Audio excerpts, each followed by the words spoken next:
पूर्व मंत्री नरेंद्र सिंह हमारे साथ हैं, इनसे बात करते हैं। आज अपने प्रेस कॉन्फ्रेंस करके बिहार में चुनाव टालने की बात कही।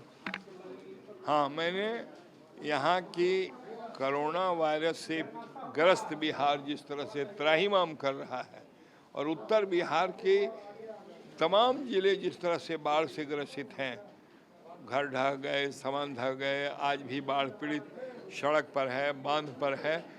चुनाव कराने की कोई माहौल ही नहीं है बिहार में।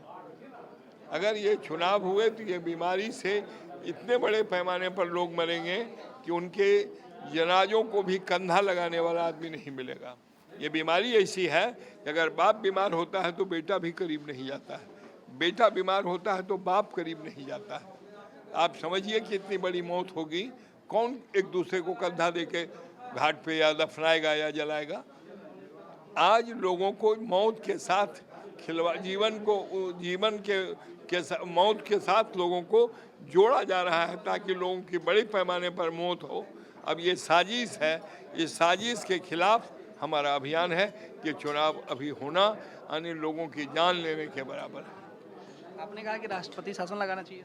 बिल्कुल, जब अभी टर्म पूरा हो जाएगा तो राष्ट्रपति शासन लगा के 6 महीने तक रखा जा सकता है और फरवरी मार्च तक जब बीमारी का प्रकोप कम होगा, अरे उधर हटा लो, प्रकोप कम होगा और बाढ़ का से भी लोगों को मुक्ति मिल जाएगी, वो भी अपने घरों में वापस आ जाएंगे। आज तो बूथ कहाँ बनाइएगा आप, हर जगह स्कूल में 5 फीट 10 फीट पानी है उत्तर बिहार के स्कूलों में।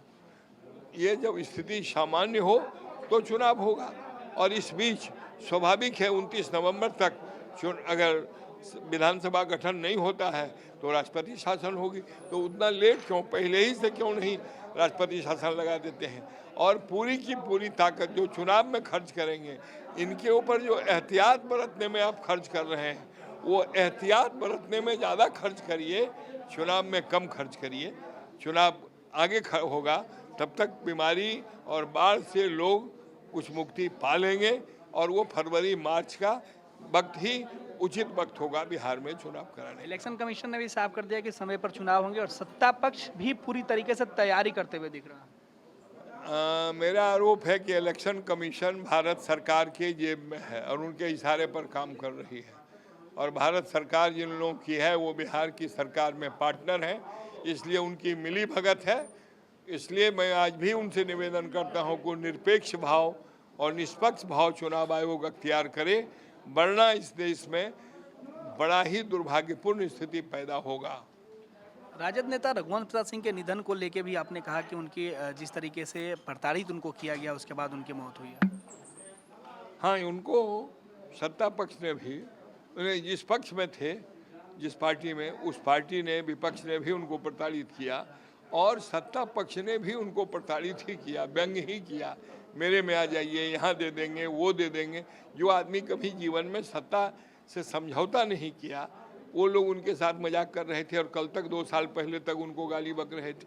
और सबसे दुर्भाग्यपूर्ण है कि मैंने देखा उनके श्मशान घाट पर, वहाँ विपक्षी दल का अध्यक्ष नहीं है, किसी दल का अध्यक्ष नहीं है। सरकार की ओर से 2 मंत्री गए और विपक्षी विधानसभा में विपक्षी दल के नेता के रूप में तेजस्वी प्रसाद यादव गए।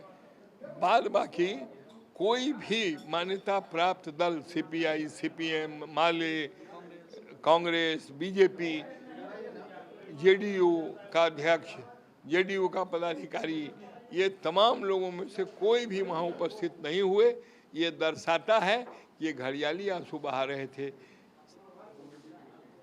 रघुवंश बाबू के लिए और ये राजनीति का घिनौना चेहरा साफ हुआ है कि उनके मौत के बाद अंतिम यात्रा में भी जो लोग शरीक नहीं हो सकते हैं वो कुर्सी के ही लिए ही दिन रात लगे रहते हैं। ये देश में दुर्भाग्यपूर्ण है और ये लोकतंत्र के लिए बड़ा खतरा है, इसलिए हम ऐसे तमाम लोगों की भर्त्सना भी करते हैं। आपने कहा कि उनके अपने दल के लोग भी उनका अनादर किया अंत वक्त में। हाँ, मैंने तो कहा कि उनके दल के लोगों ने भी उनका अनादर किया और सत्ता पक्ष ने भी उनका मखौल उठाया और अनादर किया। धीरेन्द्र सिंह अब कह रहे हैं कि वो किसानों के लेके जो विधेयक है उसके खिलाफ भी अब संघर्ष करेंगे।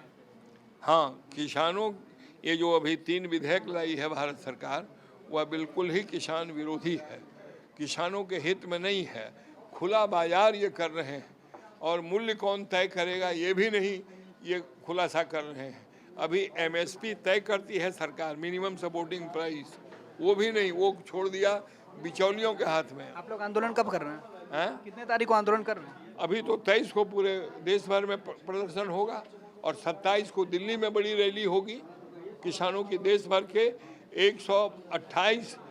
130 किसान संगठन दिल्ली में प्रदर्शन करेंगे।